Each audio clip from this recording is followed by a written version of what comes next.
அமெரிக்க AI ஆலோசகராக இந்திய வம்சாவளியை சேர்ந்தவர் தேர்வு செய்யப்பட்டுள்ளார்.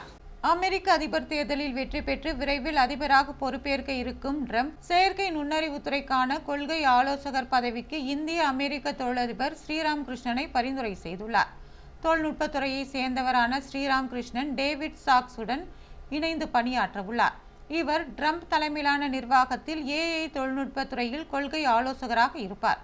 ஸ்ரீராம் கிருஷ்ணா ஏஐயில் தொடர்ந்து அமெரிக்க தலைமையை உறுதி செய்வதில் கவனம் செலுத்துவார். மேலும் அறிவியல் மற்றும் தொழில்நுட்பத்திற்கான ஜனாதிபதியின் ஆலோசகர்கள் குழுவுடன் இணைந்து பணியாற்றுவது உட்பட ஏஐ கொள்கையை வடிவமைக்கவும் ஒருங்கிணைக்கவும் உதவுவார் என்று ட்ரம்ப் தெரிவித்தார்.